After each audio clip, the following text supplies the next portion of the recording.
Marxist communist கட்சியிலிருந்து திரு கனகராஜ் அவர்கள் இணைகிறார். வணக்கம் சார். வணக்கம். திருப்பரங்குன்றத்தில் 144 தடை உத்தரவு அப்படின்றத பிறப்பிக்கப்பட்டிருக்கு. இது திட்டமிட்டு நடந்த ஒரு செயலா இருக்கும் அப்படின்ற ஒரு பார்வையும் இருக்கு. உங்களுடைய கோணம் இதுல? நிச்சயமா ஆக்சுவலா இதுல எல்லா இடத்துலயுமே நீங்க மோடஸ் ஆபரண்டி பாத்தீங்கன்னா சங் பரிவார் எப்போதுமே என்ன பண்ணுவாங்கன்னா, ஒரு நீதித்துறை அல்லது நிர்வாகத்துல இருக்க ஆட்கள் மூலமாகத்தான் இந்த கழகத்தை தொடங்குவாங்க. ஆக்சுவலா நீங்க இன்னைக்கு நீதிபதி திரு ஜி.ஆர். சாமிநாதனுடைய அந்த சிஐஎஸ்எஃப் திருப்பரங்குன்றம் போகட்டும் மனுதார் அப்படின்னு சொல்றது மத்திய மாநில ஆயுத படைகளுக்கிடையே மோதலை தூண்டுகிற செயல். இதை ஒரு நீதிபதி எப்படி செய்ய முடியும்?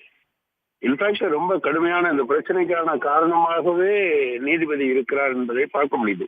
எனவே 144 போடுறத தவிர வழி இல்லை. எந்த வகையிலையும் நம்ப முடியாது. மசூதியை இடிக்க மாட்டேன்னு உச்ச நீதிமன்றத்துல ஒரு முதலமைச்சர் பொறுப்புல இருந்த ஒருத்தரை வச்சு ஒரு உத்தரவாதம் கொடுத்துட்டு பிறகு அதுல இருந்து அவங்க கண் முன்னாலேயே அதை நடக்க விட்டாங்கல்ல. எனவே 144 இந்த மற்ற பொதுவாக இறை நம்பிக்கையுடைய கோயிலுக்கு வர்றவங்க இவங்களுக்கு இன்னைக்கு ஒரு சிரமம் இருந்தா கூட அவங்களுக்கு எந்த பிரச்சனையும் இல்லாம பார்க்க வேண்டிய ஒரு அவசியம் இருக்கு. ஆனா அதுக்குள்ளதான் இவங்க ஊடுருவாங்க. தமிழ்நாடு அரசாங்கம் உண்மையில ஒரு நல்ல விஷயத்த செஞ்சிருக்காங்க. தமிழ்நாட்டினுடைய முதலமைச்சருக்கு உண்மையிலே ஒரு மிகப்பெரிய பாராட்டுக்களை தெரிவிக்க வேண்டும் என்று நான் நினைக்கிறேன். இந்த மாதிரியான நேரங்கள்ல பெரும்பாலான இடங்கள்ல ஆட்சியில் இருப்பவர்கள் ஒரு ஊசலாட்டத்தோடு இருப்பதன் காரணமாகத்தான் இந்த சக்திகள் மேலும் மேலும் வலுப்பட்டு வருகிறார்கள். எனவே உறுதியாக இதுல தமிழக மக்கள் இதுவரை தமிழ்நாட்டுல ரொம்ப அமைதியா இருந்துட்டு வராங்க. அதை கெடுக்கிற நோக்கத்தோடு அவர்கள் செய்கிறார்கள்.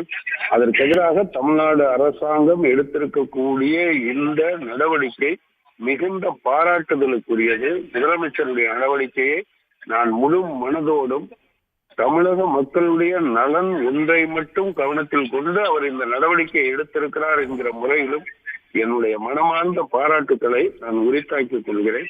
நிச்சயமா மதுரையில அனைத்து கட்சியினரும் அதே போல பொதுமக்களும் அமைதியை உருவாக்குவதற்கு முன்வர வேண்டும்.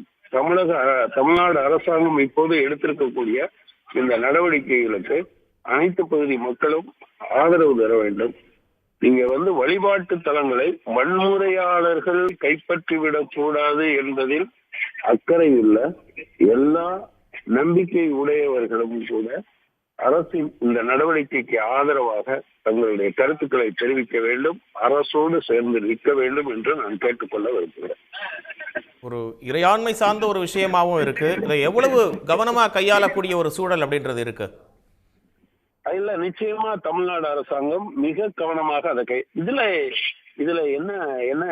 இதுல இறை நம்பிக்கை சார்ந்த விஷயம் என்ன இருக்கு? ஏற்கனவே இருக்கிற இடத்துல தீபத்தை ஏற்றி இருக்காங்க. நீங்க நினைக்கிற இடத்துல எல்லாம் தீபத்தை ஏற்ற முடியாது. தமிழ்நாடு அரசாங்கம் ரொம்ப சரியாவே செஞ்சிருக்காங்க. இன்ஃபேக்ட் பல பகுதிகளில் இருந்து கோயில்களுக்கு செய்கிற இந்த பல்வேறு விதமான வசதிகளை அல்லது குடங்களுக்கு இந்த மாதிரியான விஷயங்கள் வரும்போது இந்த அரசாங்கத்தை பற்றியான விமர்சனத்தையும் கூட நாம பார்த்திருக்கோம். எனவே பிரச்சனை என்னன்னா, ஏற்கனவே இடத்தில் ஏதாவது பிரச்சனை செய்தார்கள் அல்லது அரசாங்கம் தடுத்தது அல்லது போலீஸ் தடுத்தது அல்லது இந்து சமய அறநிலையத்துறை உரிய பாதுகாப்பு செய்யவில்லை என்றால் அது வேறு விஷயம். ஆனா நீங்க நினைக்கிற இடத்துல அதை செய்யணும்னு நினைச்சீங்கன்னு அது நீங்க உங்களுடைய சுதந்திரம் அடுத்தவனுடைய மூக்குக்கு முன்னால வரதான் இருக்குமே தவிர மூக்க போய் தொட்ட பிறகு நீங்கள் அடுத்த ஒரு உரிமையில் தலைவதாக இருக்கும். எனவே தமிழ்நாடு அரசாங்கம் மிகச் சரியாகவே ஒரு பக்கம் இறை நம்பிக்கை உள்ளவர்களுடைய அந்த உரிமையை பாதுகாத்து கொண்டே, ஆனா வழிபாட்டு தலங்களை வன்முறைக்காக பயன்படுத்துபவர்களை அது தடுத்து நிறுத்தி இருக்கிறது. எனவே ரொம்ப கவனமா பண்ணியிருக்காங்க, ரொம்ப சரியா பண்ணியிருக்காங்கன்னு தான் இதை சொல்லணும்.